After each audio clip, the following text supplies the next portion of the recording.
everyone, it's Darby with rejoiceandcreate.com, and today my project is a very quick and easy classroom treat.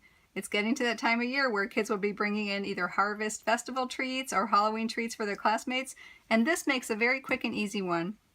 And additionally, it might actually be a little bit healthier than the others because I made it with a fruit strip. Now this is the fruit to go, which is gluten-free, nut-free, and vegan, and it has no additional sugars. The fruit sugars are in there, but there's no additional sugars. And the strip measures about 5.5 inches by 1.5 inches. And I got these individually, and there's quite a few different flavors, but I got them individually at the grocery store, and I believe they were about maybe $3, $4 to $1. I can't remember exactly, but you can certainly buy boxes of fruit strips as well. That may work. If it's this length or a little shorter, or this width and a little narrower, then you can go ahead and use the dimensions that are given for this project.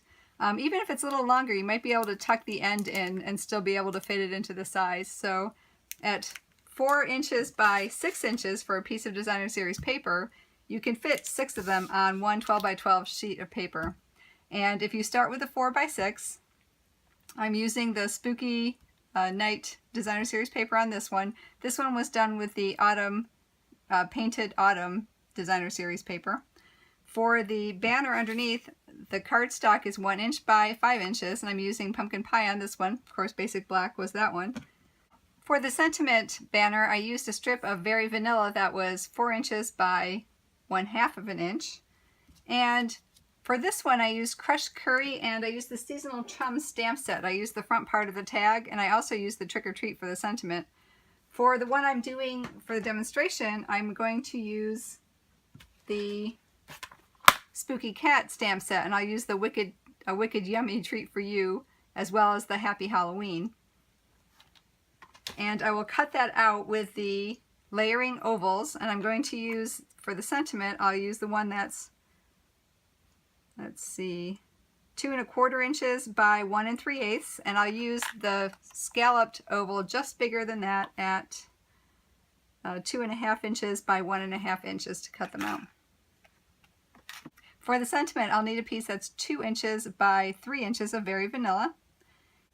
And for the scalloped oval around it, I'll need a piece that's approximately 2 inches by 3 inches of basic black. Alright, let me show you how I did it. So first, we'll do some very simple scoring. We'll put the 4-inch side of the 4 by 6 inch paper up top, and we'll score the first one at 1 1/4 inches. So 1 inch and 1/4, and then move it over to 3 inches. And that's all the scoring we need to do. Go ahead and fold and burnish the score lines.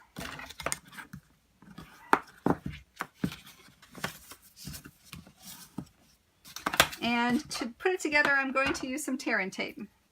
And if you have, some of the papers have like writing across it that goes one way. I like the left side of it to be open with the sentiment, so it looks like a kind of a flag or a banner when you look at it. Certainly you could do it anyway, but I'm going to put tape on the other side of it. So I'll put tape on what I consider the bottom, but I guess it's really the end.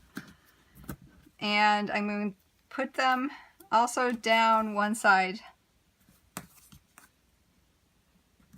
And I like using the tear and tape because I can get it there easy right where I want it to. And it's only 1/4 inch wide. Oops, I bend my thing. Only 1/4 inch wide, so that it makes a very narrow glue strip so that I can fit the fruit strip in. Alright, so go ahead and take off your backing. And the one that doesn't have the adhesive down the side, go ahead and fold that one up first. And then fold the one with the adhesive over the top. And that makes your little pocket. At this time, I went ahead and tucked my fruit strip in. And as I said, you can, if yours ends up being a little bit longer, go ahead and just tuck it down, and you can tuck it in that way. Mine, actually, you can see a couple of attempts of filming previously, put some holes in the end. But go ahead and tuck that one in, down to the bottom. And then take the 1/8 inch hole punch, and right in the center, approximately 1/4 inch down, punch it. If it ends up being through the end of the fruit strip wrapper, that's fine, that's where it's sealed. Alright, so let me take a piece of basic black baker's twine, about 14 inches long.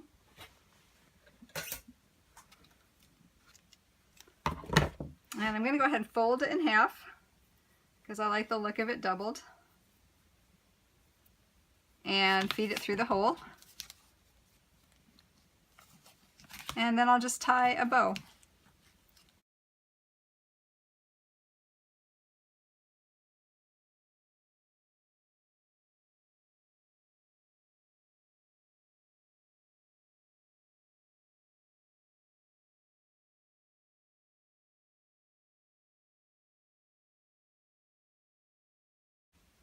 Alright, let me even up the ends there. And there. Now I took the 1 inch by 5 inch strip of cardstock, and for this one I used the pumpkin pie, and I went ahead and fed it into the banner. And you push it all the way to the end normally, but this time I'm going to back it up a little bit because I don't need it quite that long. And let me go ahead and do both ends of it. But if you don't have the triple banner punch, just go ahead and flag it with a pair of scissors. It goes very quick and easy. And I'm going to do the same thing with my sentiment. I'm going to just tuck that in there. And this isn't a channel for it, but I just kind of hold it in the center and eye it from the back. And do the same thing. But again, if you don't have the triple banner punch, pair of scissors works just as well. All right, now I'm not going to put a sentiment on this layer because I'm using a stamp that actually has the sentiment on it. So let me go ahead and get that out. And I have the 2 inch by 3 inch piece of Very Vanilla. And I'm going to stamp it in the Memento Tuxedo Black. And again, that's from the Spooky Cat stamp set. A wicked yummy treat for you. Here's the pumpkin pie. And let's see if I can get it in the middle this time.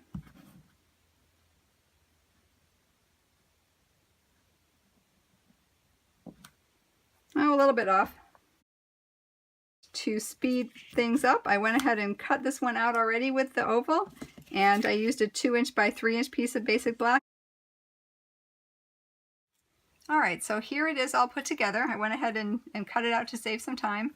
And let me go ahead and just layer these.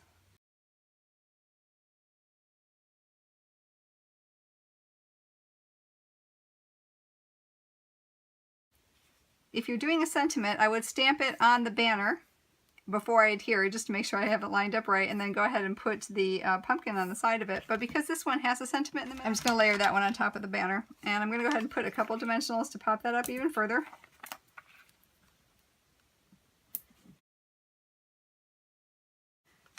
I'm not putting exactly in the middle, but I'm going to move it over just to the left a little bit.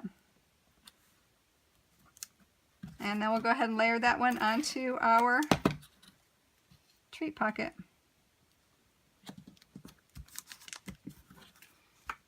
And that's very cute and quick, and maybe a little bit healthier, perhaps. The kids still like them. So there's the one I just made, and there's the one I had previously made out of the Painted Autumn Designer Series paper. But if you don't have the Designer Series paper, or if you don't have any of the Halloween stamp sets, let me show you another one that I made. It worked out very quick and easy. And although I did use one of the Designer Series papers from the Spooky Night Designer Series paper pack, if you have an orange paper or purple or black, I think that all looks very spooky as well. So you can just use a basic color in the background. I used a fresh fig for the purple on this one. It matches so nicely and it makes me think of Halloween. And for the Happy Halloween, I actually pulled out one of my sentiments from the Teeny Tiny Wishes, which is always a go-to stamp set. And for the spooky eyeball, I just used all the circle punches that I had. Let's see, let me pull out my notes. And the black one, and I made other eyeballs that were had an orange background, but that biggest layer is 1.5 inches circle punch. The white layer is 1 3/8 inch circle punch. So 1 3/8 inch. The colored part of the eye, and I used crushed curry for this one because I thought the yellow just looked so eerie, is 3/4 inch circle punch. And the pupil is 1/2 inch circle punch. So even if you don't have any images, if you have your circle punches, you can still make a pretty spooky treat for your classroom kids. So I hope you enjoyed the project today. It's quick and easy, and the fruit strips make a maybe better, healthier treat to give that the kids still like. I guess the jury might be out on that one, but it is tasty and they do like them. So I hope you enjoyed the project and give it a try. A lot of them work up quickly. You can get 6 out of one 12 by 12 piece of designer series paper. And if you need the measurements, please visit my website at rejoiceandcreate.com. And until we meet again, I hope your days are blessed. Bye.